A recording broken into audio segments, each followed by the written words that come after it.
할렐루야, 7월 6일 월요일 새벽기도에 나오신 하늘가족 여러분 환영합니다. 우리 사도신경 하심으로 우리의 신앙을 고백하겠습니다.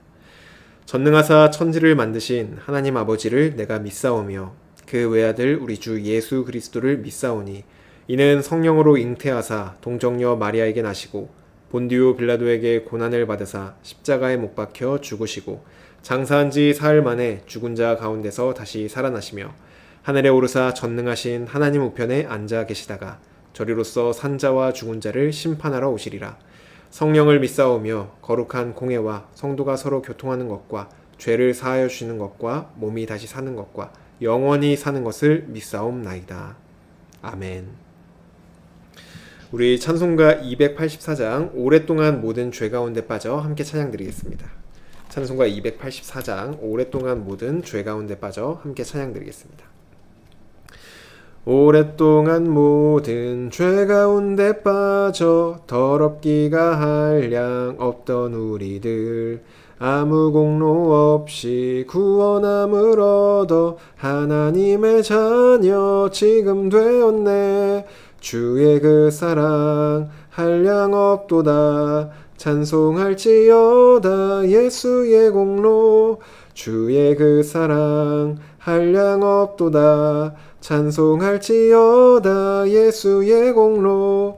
주의 보혈로서 정결하게 씻겨 죄악에서 떠난 몸이 되었고 세상 근심 구름 간 곳 없어지니 하나님의 빛이 영화롭도다. 주의 그 사랑 한량 없도다.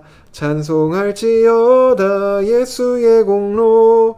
주의 그 사랑 한량 없도다. 찬송할지어다 예수의 공로. 죄의 깊은 잠과 뜬 세상의 꿈을 어서 깨어나라 나의 친구여. 은혜 받은 날과 구원 얻을 때가 지금 온 세상에 선포되었네.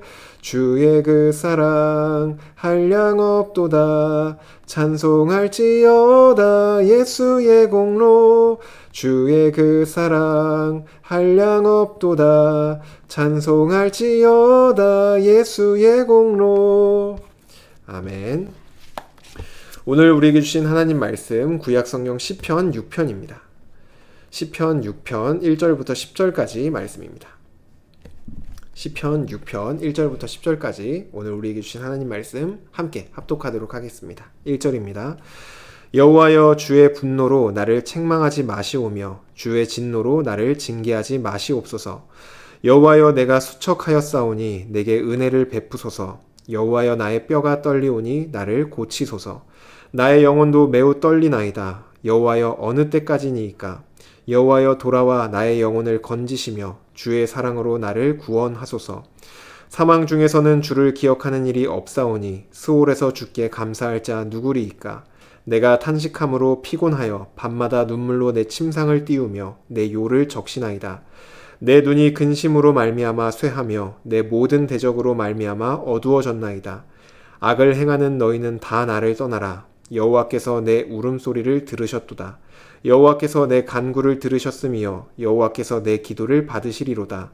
내 모든 원수들이 부끄러움을 당하고 심히 떨미어 갑자기 부끄러워 물러가리로다. 아멘. 기도드리겠습니다. 사랑의 하나님, 오늘도 하나님 앞에 나아와 우리의 왕이신 하나님의 이름을 높여드립니다. 주님, 우리의 마음을 다시 한번 하나님께 돌이킵니다.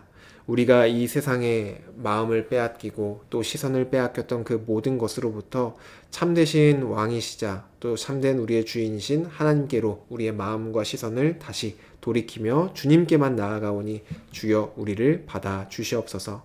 또한 주님, 우리에게 말씀하여 주실 때 그 말씀을 통하여서 우리의 삶의 전 영역이 오직 하나님만을 바라보고 주님께 다가가는 그러한 은혜가 우리 삶 가운데 일어나게 은혜를 허락하여 주시옵소서. 주님께서 일으키실 그 회복과 은혜를 기대함으로 또 하나님 앞에 나아갑니다. 주여 우리의 예배를 받아주시고 우리에게 은혜를 허락하여 주시옵소서. 감사드리며 예수님의 이름으로 기도드립니다. 아멘. 할렐루야. 오늘 우리 함께 읽은 시편 6편 말씀으로 하나님 말씀 함께 나누고자 합니다. 네, 오늘 우리가 함께 읽은 시편은 다윗이 지은 시로서 그의 건강이 좋지 않았을 때 하나님께 아뢰했던 기도로 보여집니다. 먼저 1절부터 보시면 여호와여 주의 분노로 나를 책망하지 마시오며 주의 진노로 나를 징계하지 마옵소서라고 다윗이 말을 합니다. 다윗은 지금 자신의 병세가 자연적으로 발생한 것이 아니라 하나님의 징계를 받아 발생한 것이다 라고 받아들이고 있습니다. 그리고 그 징계는 우리가 알 순 없지만 다윗이 하나님께 지은 죄로부터 온 것으로 보여집니다. 2절부터 3절을 보시면 하나님의 징계로 인해 다윗의 몸은 지금 상당히 쇠약해져 있습니다. 여호와여 내가 수척하였사오니 여호와여 나의 뼈가 떨리오니 나의 영혼도 매우 떨리나이다. 여호와여 어느 때까지나이까. 다윗은 지금 단순히 건강만 안 좋은 것이 아니라 하나님과 그 멀어진 관계로 인하여서 영혼마저 떨리는 그런 상태였습니다. 이 정도의 고통이라면은 지금 하나님께 원망을 할 법도 합니다. 하나님 왜 나에게 이렇게 극심한 고통을 줍니까? 내가 뭘 그렇게 잘못했습니까? 라고 원망과 불평을 할 법도 합니다. 하지만 다윗은 지금 자신의 잘못을 알고 있기 때문에 왜 나에게 이러한 고통을 주는 것이냐고 묻지 않고 내게 은혜를 베푸소서, 나를 고치소서, 나를 구원하소서라고 하나님의 자비를 구하고 있습니다. 우리는 모두 예수 그리스도로 인하여서 우리의 모든 죄를 용서받았습니다. 그렇기 때문에 우리는 하나님의 심판을 받지 않습니다. 하지만 하나님의 징계는 받을 수 있습니다. 심판이 죄에 대한 벌이라 하면은 징계는 죄로부터 우리를 하나님께 돌아오게 하는 하나님의 훈육입니다. 하나님 아버지는 우리가 하나님을 떠나서 죄의 길을 걷고 또 사망의 길로 가는 것을 원치 않으십니다. 언제나 우리가 주님 안에서 생명의 길을 걸어가길 원하십니다. 그런데 우리 안에 있는 이 자기중심성으로 인해서 계속해서 우리가 죄의 길로 가려고 할 때 그때는 하나님의 징계를 받을 수 있습니다. 물론 우리가 겪는 모든 고난이 전부 하나님의 징계는 아닙니다. 우리가 살아가는 이 깨어진 세상 속에서 우리가 어쩔 수 없이 겪고 어쩔 수 없이 만나게 되는 고통도 존재합니다. 하지만 우리를 하나님께로 돌이키게 하려는 하나님의 징계도 분명히 존재한다는 것을 우리는 꼭 기억해야 합니다. 우리에게 고난이 찾아왔을 때 이것이 피치 못할 고난인지 아니면 하나님께서 우리에게 주시는 어떤 징계인지 본능적으로 분별이 되시는 분들도 계실 것입니다. 그리고 그렇게 분별이 되지 않는 분도 계실 것입니다. 하지만 두 상황 모두에서 우리가 해야 할 한 가지 일은 하나님 앞에 나아가는 것입니다. 피치 못할 어떤 고난 앞에서 우리는 우리의 방패가 되시며 우리의 구원자가 되어주시는 하나님께 나아가야 하고 또 우리를 돌아오게 하시는 하나님의 징계 앞에서는 더더욱 회개하여서 우리의 마음을 하나님께 돌이켜야 합니다. 우리가 하나님 앞에 나아갈 때 하나님은 그분의 사랑으로 우리를 받아주시고 우리를 구원하여 주실 것입니다. 이어서 5절부터 7절 말씀 보시면 하나님 앞에서 다윗의 애통함을 우리는 느낄 수 있습니다. 그는 탄식하며 밤마다 눈물로 침상을 적신다고 말을 합니다. 이것은 단순히 몸의 고통으로 인하여서 흘리는 그러한 눈물이 아니라 자신의 죄와 또 하나님과의 깨어진 관계로 인하여서 오는 그 슬픔의 눈물이었습니다. 다윗은 지금 하나님 앞에서 진심으로 회개하며 통곡하고 있습니다. 이러한 다윗의 애통한 마음이야말로 우리가 죄 앞에서 가져야 할 마음인 것이죠. 사람은 무엇이든지 반복하면 익숙해집니다. 아무리 맛있는 음식이라도 그것을 매일 먹으면 질리게 되고 익숙해지는 것처럼 죄도 마찬가지입니다. 과거 구약 성경에서처럼 죄를 지었을 때 막 그 자리에서 벌을 받거나 아니면 눈에 띄는 어떤 심판이 보이는 것이 아니기 때문에 우리가 반복해서 죄를 짓게 될 경우 우리는 죄 앞에서 점점 무뎌져 갑니다. 죄가 익숙해지는 것이죠. 우리가 그 상태를 만약 계속해서 유지해 나아간다면 성령님은 우리 안에서 근심하시다가 소멸하시고 우리는 점점 하나님과 멀어져만 갈 것입니다. 하지만 우리가 죄 앞에서 민감히 반응하며 다윗처럼 진심으로 하나님 앞에서 회개할 때 8절에 하나님은 우리의 눈물 섞인 회개의 소리를 들어주시고 9절에 그 기도를 받아주십니다. 하나님께서 우리에게 원하시는 것은 우리를 벌 주시거나 우리를 괴롭게 하는 것이 아니기 때문입니다. 하나님께서 우리에게 정말로 원하시는 것은 바로 우리와 친밀한 관계로 우리와 함께하는 것, 이것을 가장 원하십니다. 그렇게 하나님은 우리가 하나님께 다시 마음을 돌이키며 돌아가려고 할 때 우리의 회개를 기쁨으로 들으시고 받아 주십니다. 이것을 우리가 어떻게 확신할 수 있느냐? 바로 예수 그리스도가 계시기 때문에 우리는 확신할 수 있습니다. 하늘가족 여러분, 하나님은 아버지의 마음으로 자녀인 우리와 늘 함께하길 원하십니다. 때로는 우리가 하나님이 아니라 이 세상의 시선을 두며 우리의 마음을 빼앗길 때도 있죠. 우리는 그것이 더 좋다고 생각을 합니다. 때로는 이 세상의 것이 더 좋고 세상의 기준이 더 좋다라고 생각을 할 때도 있습니다.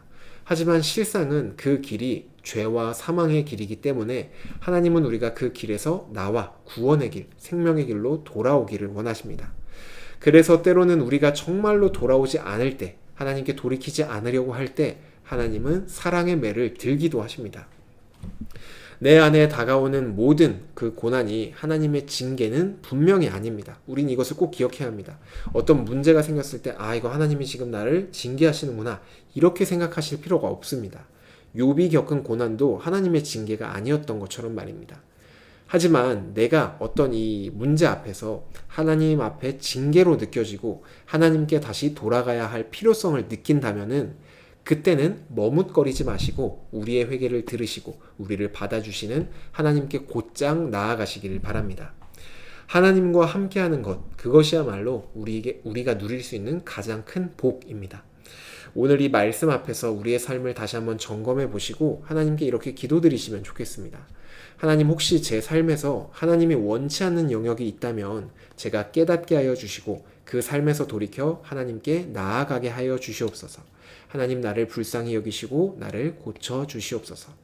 우리가 이처럼 회개하며 하나님 앞에 나아갈 때 하나님은 우리의 삶을 회복하여 주시고 우리는 하나님과 더욱더 친밀한 관계로 나아갈 수 있게 될 것입니다.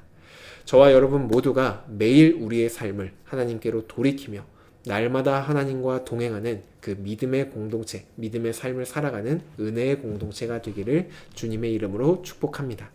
주신 말씀 놓고 기도드리겠습니다. 사랑의 하나님, 우리가 어떠한 길로 걸어 나아갈지라도 우리를 포기하지 않으시고 우리를 끝까지 사랑하심으로 붙들어 주시니 너무나도 감사드립니다. 하나님, 때로는 우리가 하나님을 떠나 죄의 길, 그 사망의 길로 걸어 나아갈 때 우리를 하나님의 그 사랑의 매로 훈육하실 때도 있음을 고백합니다. 이것이 우리에게 저주나 어떤 수치나 심판이 아닌 정말 하나님의 사랑임을 다시 한번 기억하며 하나님께서 우리를 훈육하실 때 그 말씀 앞에서 다시 우리의 마음을 겸손히 하나님께 돌이키며 하나님께 나아가는 우리 모두가 되게 하여 주시옵소서. 그리하여 날마다 주님 안에서 생명의 길을 기쁨으로 걸어가는 우리 서일 공동체 될 수 있도록 주님 은혜를 허락하여 주시옵소서. 우리 삶 가운데 여전히 내가 알게 모르게 짓고 있는 수많은 죄들 가운데 이 모든 것들을 우리가 깨닫게 하여 주셔서 이 모든 것들로부터 돌이켜 하나님께 나아가 경건하고 거룩한 삶을 살아내는 우리 모두가 되게 하여 주시옵소서. 감사드리며 예수님의 이름으로 기도드립니다. 아멘. 네, 오늘 예배를 마쳤습니다. 오늘 하루도 정말로 하나님께서 우리에게 주신 그 말씀대로 정말 우리의 삶을 자세히 들여다보시면서 내 삶에 여전히 하나님께 돌이키지 못하고 여전히 하나님이 아니라 나의 뜻대로 살고 있는 영역들이 있다면 그 모든 부분들을 하나님께 다시 돌이켜 하나님만을 바라보고 하나님과 동행하는 그러한 하루 한 주 되시기를 주님의 이름으로 축복합니다. 오늘 하루도 정말 주님과 함께하며 승리하시길 바랍니다.